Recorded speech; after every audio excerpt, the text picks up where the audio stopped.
Hello everyone, David here. Now we are going to listen to podcast news which includes important national, international and business, economy, news. While walking in the morning or evening, while cooking, cycling or during free time you can listen. It will enhance your learning and understanding of various accents and pronunciations. Listening improves the quality of communication and comprehension. Before going ahead, I would like to welcome you all to the virtual school. A new way of learning and teaching, with the vision of let's grow together. Our mission is to learn how to learn and teach how to teach. So stay tuned. And here we go. July 16, 2021. Important national news. Why do you need the colonial law of sedition? CJI asks government it suppresses freedom and is prone to misuse. Krishnadas Rajagopal, New Delhi. Chief Justice of India N.V. Ramana, in what may be an unprecedented judicial criticism of the way the sedition law is used by the government to crush liberties, asked why a colonial law used against Mahatma Gandhi and Bal Gangadhar Tilak continued to survive in the law book 75 years after independence. Sedition is a colonial law. It suppresses freedoms. It was used against Mahatma Gandhi, Tilak. Is this law necessary after 75 years of independence? Chief Justice Ramana, heading a three-judge bench, orally addressed Attorney General K.K. Venugopal and Solicitor General Tushar Mehta, appearing for the center. The CJI said the sedition law, or Section 124A of the Indian Penal Code, was prone to misuse by the government. The use of sedition is like giving a saw to the carpenter to cut a piece of wood and he uses it to cut the entire forest itself. The CJI's oral statement in open court takes a significant note amid rising public denouncement of central and state law enforcement agencies using the law to silence dissent, muzzle free expression and deny bail to jailed activists, journalists, students, and civil society members. A number of petitions have been filed highlighting the chilling effect sedition has on the fundamental right of free speech. The CJI's remarks have also opened the floor for debate and introspection on the court's own verdict in 1962, in the Kedarnath case, which upheld Section 124A. Why do you need the colonial law of sedition? The CJI drew the attention of the Attorney General to the conviction rates under sedition. If you look at the history of use of this Section 124A of IPC, you will find that the conviction rate is very low. There is misuse of power by executive agencies, the Chief Justice said. The CJI asked the government why it did not throw out the sedition law along with the hundreds of stale laws it had expunged from the statute books. Your government is taking out a lot of stale laws from the law books, why have they not looked into this? Chief Justice Ramana asked Mr. Venugopal. People had suffered and were scared of the misuse of the sedition law, Chief Justice Ramana said. We are not blaming any particular government or state. But do look at how Section 66A of the Information Technology Act is continuing to be used. How many unfortunate people have suffered? And there is no accountability for all this, he noted. People are scared. The CJI said the sweeping powers of Section 124A gives even a village police officer carte blanche to trample on the right to liberty and free speech of ordinary citizens. If a police officer wants to fix anybody in a village for something, he can use Section 124A. People are scared. Our concern is misuse of the law and the lack of accountability. Why has it continued in the statute book even after 75 years of our independence? Chief Justice Ramana asked the government's law officers repeatedly. The Chief Justice said the Supreme Court would definitely look into this Section 124A. The situation on the ground is grave. If one party does not like what the other is saying, Section 124A is used. It is a serious threat to the functioning of individuals and parties, Chief Justice Ramana noted. Mr. Venugopal submitted that the court need not strike down Section 124A. It is enough to see if there were any excesses in its use and limit the section to its real purpose. That would be enough, Mr. Venugopal said. The bench issued notice to the center on a petition filed by retired Army General S.G. Vambatkar, represented by advocates P.B. Suresh and Prasanna S., to quash Section 124A. In its order, the court has also issued notice to the government on a writ petition filed jointly by the Editors Guild of India and cartoonist Aseem Trivedi. The bench noted that 2 other petitions filed by Kishorechandra Wankemsha and M/SA Amoda Broadcasting Company Private Limited, the latter against the Andhra Pradesh government, was pending before the Apex Court. Both cases concerned sedition charges. A bench led by Justice U. Lalit had issued notice in the Wankemsha case. The Amoda petition is before a bench led by Justice D.Y. Chandrachud. The CJI bench on Thursday said all these petitions posed similar questions of law. The bench ordered that the cases be listed before an appropriate bench for hearing. Meanwhile, senior journalist Arun Shourie and NGO Common Cause, both represented by advocate Prashant Bhushan, has moved the Supreme Court to quash Section 124A. Their petition contended that a presumption of constitutionality does not apply to pre-constitutional laws as those laws have been made by foreign legislature or body. PM lauds Uttar Pradesh's efforts in tackling COVIDModi, lavishes praise on Yogi for maintaining law and order. PM Narendra Modi greets UP CM Yogi Adityanath in Varanasi on Thursday. PTI. Omar Rashid Lucknow. The way Uttar Pradesh handled the second wave of COVID-19 and checked the spread of infection was unprecedented, said Prime Minister Narendra Modi in Varanasi on Thursday as he praised the efforts of the Yogi Adityanath-ruled state during the pandemic. Coming months before the Uttar Pradesh Assembly polls are scheduled, Mr. Modi's positive appraisal of the Chief Minister's work stood out in his address as he appeared to sound the bugle for the 2022 election. In tackling corona, Uttar Pradesh's efforts are ullekhnaya, remarkable, the PM said, adding that the state, along with Varanasi, fought the changing forms of the virus with full force. Mr. Modi said the people of UP had lived through a phase 2 where they faced numerous problems in tackling diseases such as encephalitis and brain fever. Speaking at a public meeting at the grounds of Banaras Hindu University after inaugurating several projects in his constituency worth over 1,580 Indian rupees crore, the PM said that earlier, due to the lack of health facilities and willpower, even a small crisis would take huge proportions. Mr. Modi stressed that UP was today the state with the highest testing and vaccination in the country. He said that till 4 years ago, UP had only a dozen-odd medical colleges and that they had now increased fourfold. Maharashtra's active case number sees an uptick. Shaumajit Banerjee, Pune. Maharashtra again saw a marginal rise in COVID-19 cases on Thursday, reporting 8,010 new cases as opposed to 7,391 recoveries, as the active case tally, which had dipped in the past few days, rose incrementally to 1,07,205. The state had the highest number of cases in India, and the decline in cases at the end of the second wave has slowed down now. The death toll remained comparatively low, with a total of 170 deaths pushing the state's cumulative fatalities to 1,26,560, with the case fatality rate standing at 2.04%. The fatalities were chiefly concentrated in western Maharashtra, with Kolhapur, Pune, and Satara reporting the most fatalities and cases. NHRC panel seeks CBI probe into Bengal riots, report cites cases of murder, rape, and molestation. Damini Nath, New Delhi.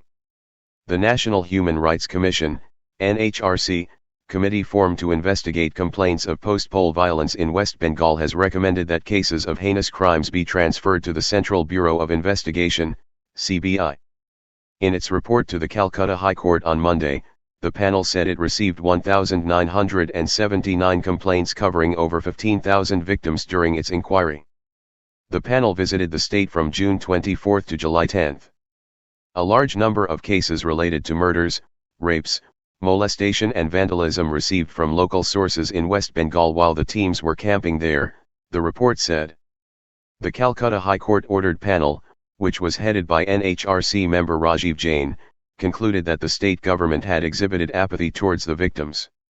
It found that there was retributive violence by Trinamool Congress supporters against supporters of the major opposition party, referring to the BJP. Hold trial outside state. There is need to provide justice to victims and restore their confidence in the criminal justice system, which can be best rendered by a neutral agency.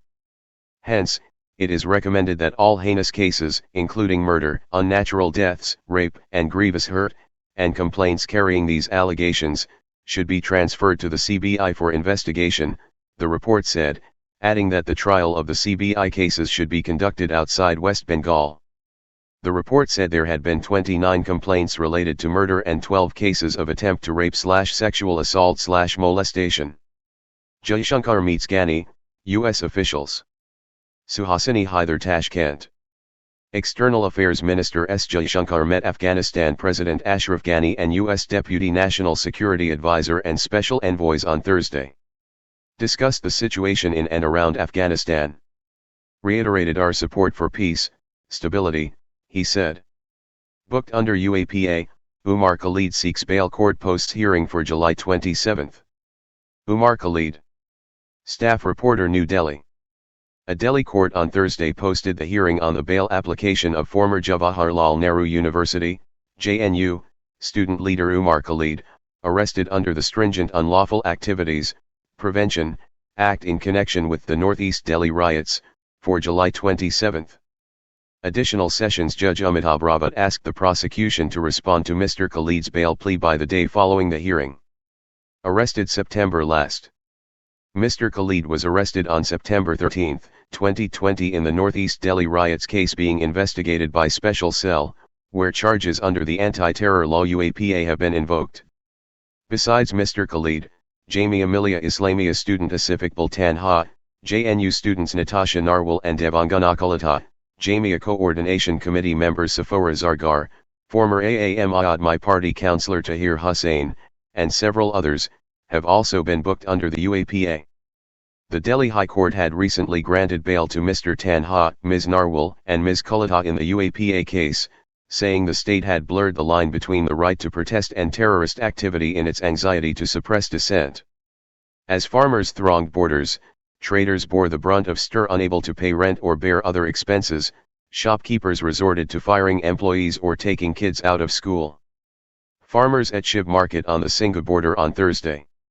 Shiv Kumar Pushpakar. Hemani Bhandari, New Delhi. It has been almost 8 months since farmers started protests at Delhi's borders. It is around the same time that the businesses in the area began to take a hit. Manjeet Dahiya, 32, who runs a mobile shop near the first stage at Singhu border, said he has been running into losses since January. The losses have been mounting, he said, adding, I pay a rent of 5,000 Indian rupees, which is difficult to pay now. Mr. Dahiya, who lives in Haryana's Nari, is also a farmer. He manages farming and shop simultaneously. My mother, wife, and daughter depend on my earnings. Farming helps me earn a little. I understand their protesters' concerns, but this stir will not yield any solution. We can't even try talking to them because they won't understand. He said when the protest began, the earnings were good, but after the area was restricted for the public and roads were barricaded, the shopkeepers here started incurring losses. Suresh Pandya, who runs a grocery shop, said he had to take 2 of his 3 children out of private school because he couldn't afford the fees. My sons used to study in a private school and daughter in a government school. I couldn't pay the fees, so school authorities stopped teaching them. I had no other option but to get their names struck off the rolls, he said. No choice left. Mr. Pandya pays 15,000 Indian rupees per month as rent for the shop. But I have not been able to pay it for the last 4 months. I have told the owner that I will pay when I can. He has agreed now. If the owner asks for rent, I will have to shift my shop to a wooden cart. Which other option do I have? He asked. He said he is only able to manage food with the earning from the shop and has 7 members in his family, including parents, wife, and 3 children. Vijay, who runs a spare parts shop in Kundli, said he had to fire 4 employees because he couldn't afford them anymore. No one comes here to buy because they get stuck in traffic. There are no earnings. I don't know how I will survive, he said. Farmers have been protesting against the new farm laws since November 26 at Singhu, Tikri, and Ghazipur borders. Assembly Ruckus, SC refuses to accept Kerala government's argument, not convinced that withdrawal of prosecution against Malays is in public interest. A file photo of the LDF members taking away the chair of the speaker from his podium. C. Rathish Kumar. Legal correspondent, New Delhi. The Supreme Court on Thursday refused to accept the Kerala government's argument that the Speaker and not the police has the authority to take action against the Left Democratic Front Malays who vandalized the Legislative Assembly during the budget speech in 2015. So, let's say in an extreme case, if an MLA empties his revolver inside the assembly, can you say the House is supreme on this? Justice D.Y. Chandrachud retorted at the Kerala government side. The court was also not convinced by the state government's line that withdrawal of prosecution against the errant Malays was in public interest. How is it in public interest or in service of public justice to seek withdrawal of prosecution when Malays have damaged the sanctum sanctorum of democracy? Justice Chandrachud asked. Justice M.R. Shah asked why the state government was trying to defend the accused persons in the case. The court has reserved for judgment the appeals filed by the Kerala government and accused persons, which include Kerala Education Minister V. Sivankudi, against a High Court order which had confirmed a magistrate's decision to refuse the prosecutor permission to withdraw the criminal case. Televised images from the day of the incident show legislators come to blows on the House floor and hurl chairs, computers, and other public property soon after Finance Minister K.M. Mani began his budget speech during the United Democratic Front government's tenure. The apex court has consistently taken a strong prima facie view against the conduct of the Malays. Jaishankar meets Ghani, discusses Taliban. They focus on advances by the militia within days of the US and NATO troop pullout from Bagram. Worrying situation, External Affairs Minister S. Jaishankar with Afghan President Ashraf Ghani on Thursday. PTI. Suhasini Hyder Tashkent. Worries over growing violence and Taliban gains in Afghanistan overshadowed External Affairs Minister S. Jaishankar's meetings ahead of a connectivity conference here on Thursday, as he called on Afghanistan President Ashraf Ghani and met the U.S. Deputy National Security Advisor and Special Envoy as well as other foreign ministers. Discussed the situation in and around Afghanistan. Reiterated our support for peace, stability, and development of Afghanistan, Mr. Jaishankar tweeted after the meeting, which focused on the rapid developments and advances by the militia within days of the US and NATO troops pullout from the Bagram air base this month. The Afghan president's office said that Mr. Jaishankar had also promised to continue India's humanitarian assistance to Afghanistan, with a gift of 150,000 tons of wheat. According to sources, the Ghani government is conducting a review of the Afghanistan National Defense and Security Forces, ANSF, military strategy, which could see it shift tactics in dealing with the Taliban that have claimed several key towns and border checkpost areas in the last week. This was the first high-level meeting between Delhi and Kabul since the government decided to pull out all Indian personnel from the consulate in Kandahar. Internal assessments have suggested that while the Taliban has not been successful in moving into many more populated cities, it will seek to control Kandahar, which was its traditional base. Officials said President Ghani was determined to take back some of the strategic areas taken over by the Taliban. Mr. Jaishankar also met U.S. Deputy National Security Advisor Elizabeth Sherwood Randall and U.S. Special Representative on Afghanistan Zalmay Khalilzad, who are attending the conference, and are understood to be discussing the possibility of an American military base in one of the Central Asian countries, including in Uzbekistan, where the U.S. had shut down its Karshi-Khanabad base in 2009. Mr. Jaishankar said he had exchanged views on the evolving situation in Afghanistan. In his speech on Friday, Mr. Jaishankar is expected to speak about the importance of security in the region for connectivity to prosper, including an end to terrorist safe havens and support cross-border terrorism. Jira Sarabhai passes away. She played a crucial role in setting up several institutions. Jira Sarabhai Special Arrangement. Special Correspondent Ahmedabad. Jira Sarabhai, co-founder of the renowned National Institute of Design, NID, in Ahmedabad and a pioneer of design education in India, passed away here on Thursday. She played a crucial role in setting up several other institutions and contributed immensely in the field of art and architecture. With her brother Gautam Sarabhai, she founded the NID and prepared its academic curricula, which laid the foundation for design education in the country. Another notable institution both Jira and Gautam were involved in setting up was the Calico Museum, one of India's most famous private museums. The Calico was one of the textiles mills run by their father, Ambalal Sarabhai, along with a range of other businesses in Gujarat. The museum was inspired by Dr. Ananda Kumaraswamy, who had suggested to Gautam to set up a textile museum since Ahmedabad was known as the Manchester of the East. It was set up in 1949 and Pandit Jawaharlal Nehru inaugurated it.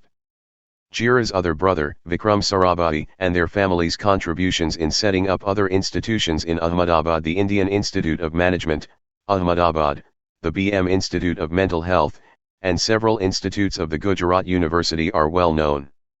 The eighth child of Ambulal and Saraladevi Sarabhai, Jira had no formal education as she was homeschooled before she moved to the U.S., where she was trained at the famous Taliesin West Studio in Arizona with noted architect and designer Frank Lloyd Wright. The last of the Sarabhais from Papa's generation just passed away. My aunt Jira, who built up the extraordinary textile museum, one of the best in the world, noted dancer and Jira's niece, Malika Sarabhai, posted on Facebook. SC sent strong message to Government Chief Justice indicates that Section 124A, sedition, of the Indian Penal Code may have passed its time. N.V. Ramana. Krishnadas Rajagopal, New Delhi. Chief Justice of India N.V. Ramana's remarks in open court on Thursday sends a strong message to the government that the Supreme Court is prima facie convinced that sedition is being misused by the authorities to trample upon citizens' fundamental rights of free speech and liberty. The Chief Justice has sent a clear signal that Section 124A, sedition, of the Indian Penal Code may have passed its time. The CJI has made it clear that the court is sensitive to the public demand to judicially review the manner in which law enforcement authorities are using the sedition law to control free speech and send journalists, activists, and dissenters to jail, and keep them there. In a way, the court has questioned the need for the continuance of Section 124A, a colonial provision which was used to jail the Mahatma in the law books of a modern democracy. This is a step away from the court's own Kedarnath judgment of 1962, which had upheld Section 124A but read it down to mean any subversion of an elected government by violent means. The court will have to re-examine whether this 59-year-old judgment holds in the modern context when the state is itself using a punitive law to impose serious burdens on free speech. The CJI's reference to low conviction rates under the sedition law resonates with a petition filed by senior journalist Sashi Kumar, highlighting the dramatic jump in charging a person with the offense of sedition since 2016. In 2019, 93 cases were on the ground of sedition as compared to the 35 cases that were filed in 2016. The same constitutes a 165% increase. Of these 93 cases, charge sheets were filed in a mere 17% of cases, and even worse, the conviction rate was an abysmally low 3.3%, Mr. Kumar, represented by advocate Kailaswaram Raj, noted. The National Crime Records Bureau reports show that in 2019, 21 cases of sedition were closed on account of no evidence, 2 were closed for being false cases, and 6 cases held to be civil disputes. Mr. Kumar referred to the sedition cases registered against climate activist Disha Ravi, filmmaker Aisha Sultana, and journalists Vinod Dua and Siddiq Kappan. Defining limits. The CJI's observations culminates the resolve shown by the court in recent months to examine the sedition law. In May, Justice D.Y. Chandrachud said it is time to define the limits of sedition. The judge had flagged the indiscriminate use of the sedition law against people who aired their grievances about the government's COVID management, or even for seeking help to gain medical access, equipment, drugs, and oxygen cylinders, especially during the second wave of the pandemic. This is muzzling the media, Justice L. Nageshwar Rao, another Supreme Court judge, had noted while considering a plea made by 2 TV channels, TV5 and ABN, against the Andhra Pradesh government for using the sedition law to silence them. The CJI bench issued notice on Thursday to the government on a petition filed by the Editors Guild of India to quash the sedition law. Senior journalist Arun Shourie has also challenged the constitutionality of Section 124A. Justice U.U. Lalit, in his recent judgment quashing a sedition case against Mr. Dua for his alleged remarks about the Prime Minister and the Union government in a YouTube telecast, upheld the right of every journalist to criticize, even brutally, the measures of the government with a view to improve or alter them through legal means. The time is long past when the mere criticism of governments was sufficient to constitute sedition. The right to utter honest and reasonable criticism is a source of strength to a community rather than a weakness, the judgment recorded. Jaishankar, Wang differ on way forward for India-China ties. Both sides though agree that current situation suited neither. Face-to-face, External Affairs Minister S. Jaishankar with his Chinese counterpart, Wang Yi, in Dushanbe. PTI. Ananth Krishnan Suhasini Haidar. While External Affairs Minister S. Jaishankar conveyed to his Chinese counterpart, Wang Yi, on Wednesday that the continuing impasse along the line of actual control, lack, was visibly impacting the relationship in a negative manner, the Chinese minister offered a starkly different message, calling on both sides to place the border issue in an appropriate position. Mr. Jaishankar reiterated India's view in their talks on the sidelines of the SCO meeting, their first meeting since September last year in Moscow, that the lack crisis would have a bearing on broader ties. Assessing the overall relationship, the External Affairs Minister emphasized that maintenance of peace and tranquility in the border areas has been the foundation for the development of ties since 1988, the Ministry of External Affairs, MEA, quoted him as saying, adding that the attempts to change status quo last year disregarded commitments under the 1993 and 1996 agreements and have inevitably affected ties. Mr. Wang, in contrast, said in China's view the boundary should be kept in an appropriate position and it should be addressed while both sides look to expand the positive momentum of bilateral cooperation and create favorable conditions for resolving differences through negotiation.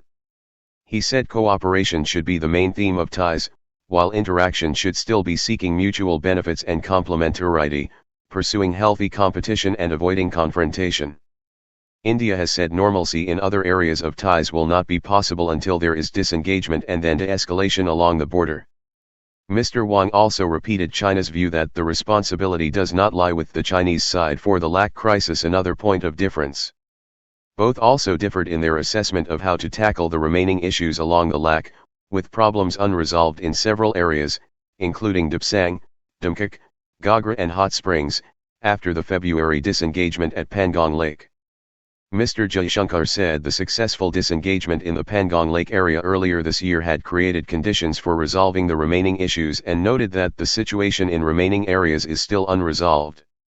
Mr. Wang did not refer to any remaining issues. He said since their September meeting, frontier troops disengaged in the Galwan Valley and the Pangong Lake areas, and the overall situation in the border area was de-escalated. He said China is ready to find a solution acceptable to both sides on the issue that needs emergency response through negotiation and consultation, yet talks between the military to find a solution since February have made little headway. The MEA statement noted the agreement between both sides at the last meeting of the Working Mechanism for Consultation and Coordination on Border Affairs on June 25 to convene at the earliest the next meeting of military commanders. This was not mentioned in the Chinese readout, and the view in New Delhi is that Beijing has since February dragged its feet on talks to resolve the pending issues. Both sides did agree that neither should take unilateral actions and that the current situation suited neither. Mr. Jaishankar said both sides had agreed that a prolongation of the existing situation was not in the interest of either side. Mr. Wang, for his part, said relations still stay at a low level, which is not in the interest of either side. Children have shown resilience but lack of physical activities can affect them, says the director of NIMANS. Bindushajan Parupadan. Pratimamurthy, director, NIMANS, Bengaluru, says mental health needs to be addressed at the individual, societal level, and policy level. She discusses the implications of the pandemic on mental health. Excerpts. COVID-19, an unprecedented humanitarian crisis, has affected people in various ways financially, physically, emotionally. What kind of myriad mental health issues has it led to?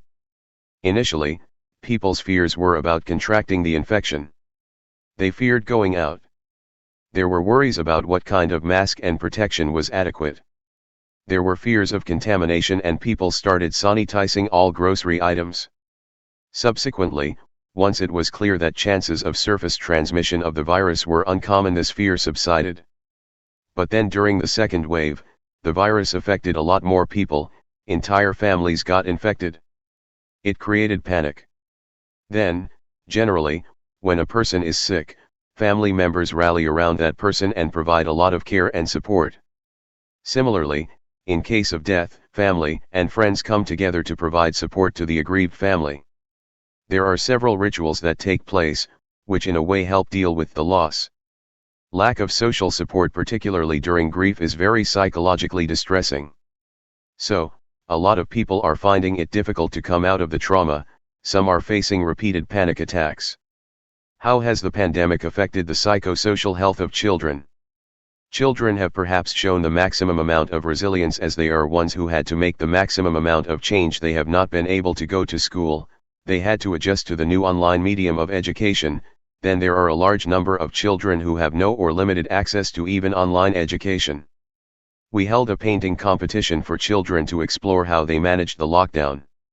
Though the paintings of some children reflected the loneliness and isolation they experienced during the first lockdown, paintings of most children were positive and hopeful. They admired the frontline workers, created pictures on how they were playing indoor games and doing many activities with family members.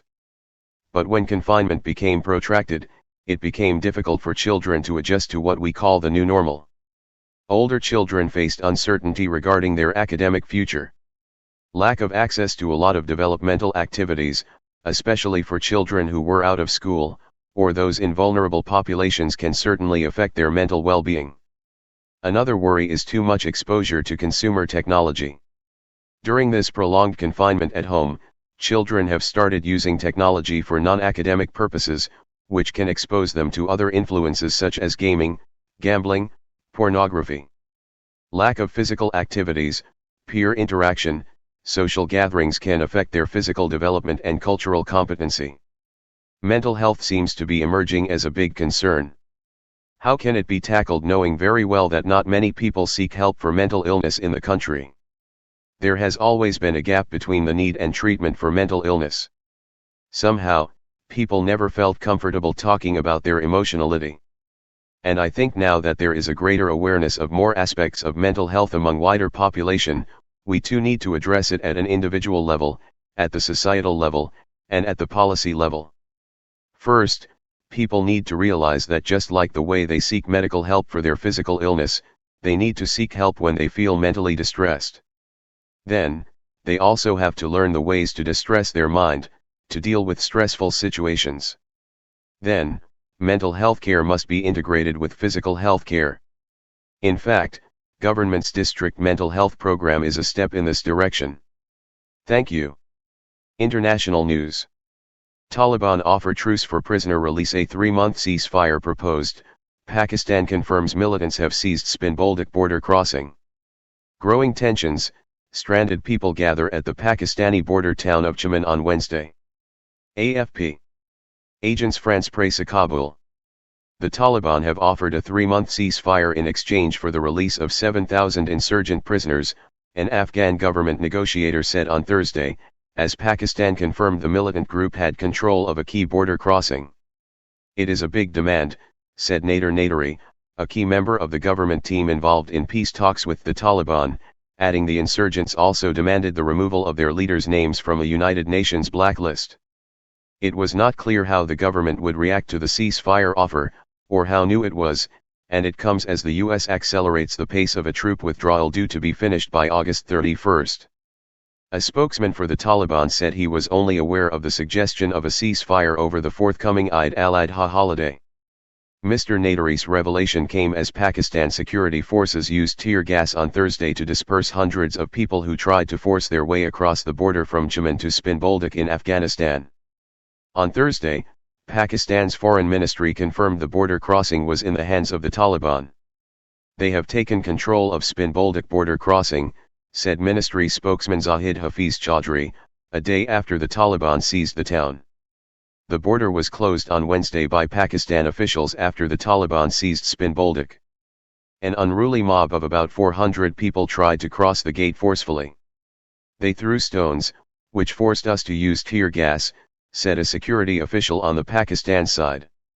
He said around 1,500 people had gathered at the border on Wednesday waiting to cross.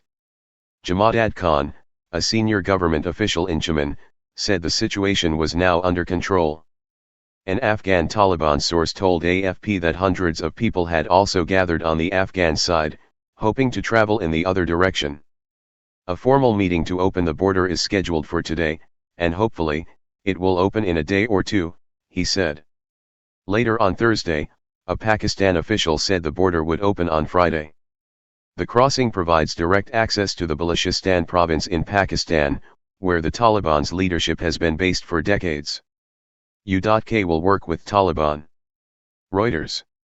Britain will work with the Taliban should they enter the government in Afghanistan, British Defence Minister Ben Wallace told the Daily Telegraph in an interview. Whatever the government of the day is, provided it adheres to certain international norms, the UK government will engage with it, he was quoted as saying. However, Mr. Wallace warned that Britain will review any relationship if they behave in a way that is seriously against human rights. China to send team to Pakistan for bus blast investigation, but the country refrains from calling it a bomb attack. The blast, which killed 13 people, sent the bus crashing into a ravine. Reuters. Beijing. China said on Thursday it will send a team to Pakistan to help investigate a blast on a bus that killed 13 people, including 9 Chinese workers, after it backed away from an earlier assertion that the explosion was a bomb attack.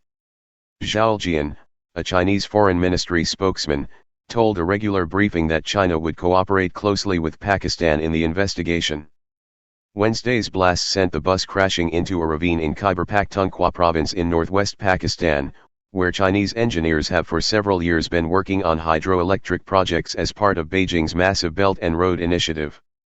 China is a close ally and major investor in neighboring Pakistan, and various anti-Pakistani government militants have in the past attacked Chinese projects. On Wednesday, Mr. Zhao had called the blast a bomb attack, but Pakistan said a mechanical failure caused a gas leak that led to the explosion. Senior Chinese diplomat Wang Yi met Pakistani Foreign Minister Shah Mahmood Qureshi and urged Pakistan to investigate the blast, but he stopped short of calling it an attack, according to a post on Thursday on the Chinese Foreign Ministry's website. But Mr. Wang told Mr. Qureshi that if it was indeed a terrorist attack, Pakistan should immediately arrest the culprits and punish them. Mr. Wang, who is China's state counselor and foreign minister, said lessons should be learned and both sides should strengthen security measures for China-Pakistan cooperation projects to ensure their safe and smooth operation. China to ban unvaccinated adults from schools, hospitals. Notices have been issued in several cities and counties. China aims to inoculate 64% of its population by the end of next year. Agence France-Presse. Beijing. Millions of Chinese people face bans from public spaces, including schools, hospitals, and shopping malls, unless they get a COVID-19 vaccine, under new rules covering nearly 24 cities and counties. COVID-19 first emerged in the central Chinese city of Wuhan in late 2019, but since then, the country has largely brought it under control, and Beijing is determined to keep it that way. The new rules, which follow the emergence of the highly contagious Delta variant across Asia, will be imposed on numerous second-tier cities in a possible marker of what is to come for the whole country. China has a national target of inoculating 64% of its 1.4 billion population by end of the year. In Chuxian City in the southern province of Yunnan, all residents above the age of 18 need to get at least one dose of the vaccine by July 23, according to a government notice. Those who fail to meet the deadline will not be allowed to enter public facilities including hospitals, nursing homes, kindergartens and schools, libraries, museums, and prisons or take public transport. A month later, 2 shots will be required. Similar notices were issued in at least a dozen cities and counties across the country, including 6 in eastern Jiangxi province, 1 in Sichuan, 1 in Guangxi and 3 in Fujian province. General feared Trump's Reichstag-style takeover, book cites Mark Milley's comments. Agence France-Presse. Washington. The Pentagon's top general feared late last year that then-President Donald Trump would abrogate the Constitution to retain power in a move resembling Adolf Hitler's 1933 Reichstag takeover, according to a new book.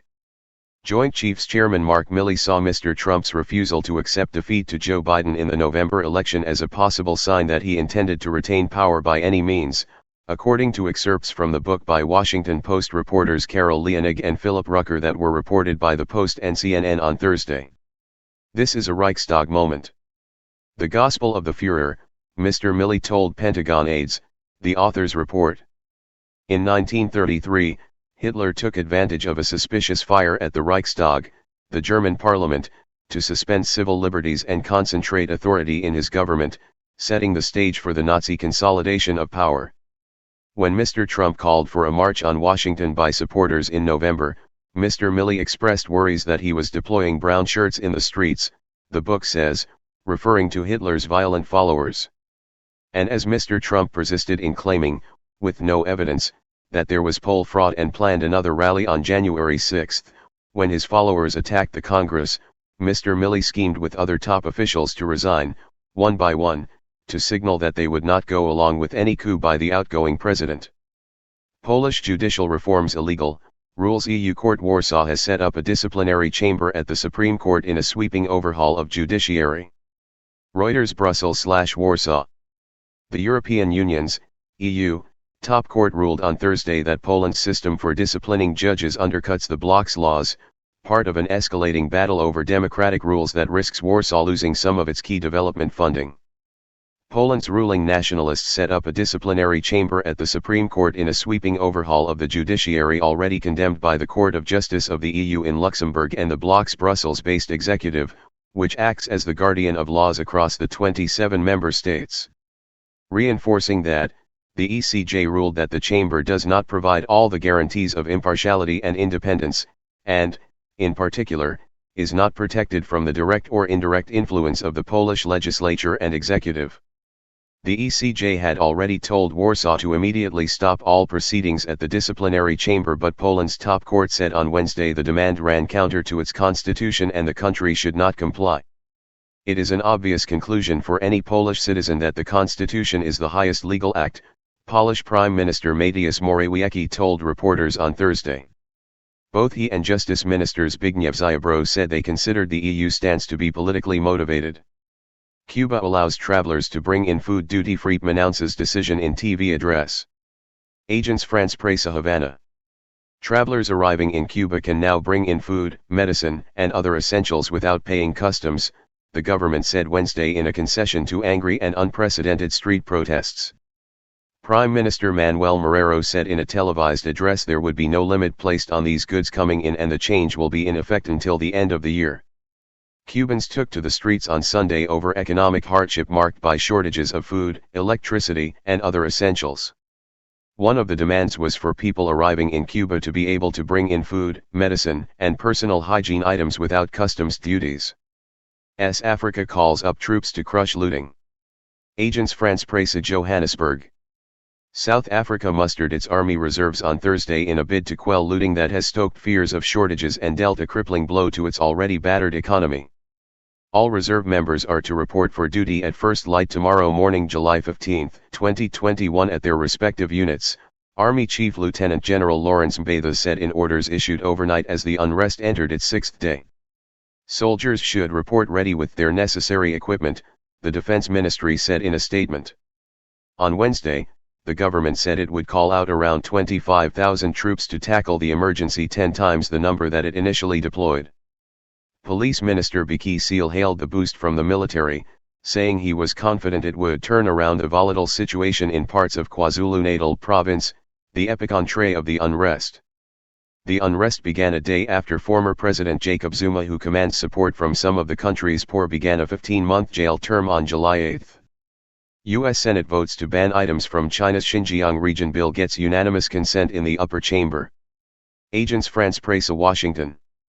The U.S. Senate passed legislation that would ban products imported from China's Xinjiang region, the latest move to pressure Beijing over what Washington says are major human rights abuses against the Muslim Uyghur community. The Uyghur Forced Labor Prevention Act, which cleared the upper chamber by unanimous consent on Wednesday, is intended to bar the import of products made through forced labor, which is allegedly being used in the northwestern Chinese region. No more. The message to Beijing and any international company that profits from forced labor in Xinjiang is clear: no more, Republican Senator Marco Rubio said in a statement. We will not turn a blind eye to the CCP's Chinese Communist Party's ongoing crimes against humanity, and we will not allow corporations a free pass to profit from those horrific abuses. The measure now heads to the House of Representatives, which must pass it if it is to reach President Joe Biden for his signature. The U.S. has already taken action against China over Xinjiang, in addition to Secretary of State Antony Blinken meeting survivors of Xinjiang internment camps last week in Washington. The U.S. also banned imports of solar panel material from a Chinese company and placed restrictions on 4 others for alleged use of forced labor in the region. Thank you. Thank you so much for watching this video as a podcast. Do like, share and comment. Press the subscribe button and hit the bell icon to get new notifications. Thank you. Take care and stay safe. God bless you all. Jai Ma Bharti. To download news and editorials in mp3, follow us on Telegram, Virtual School Official. The link is provided in the description below.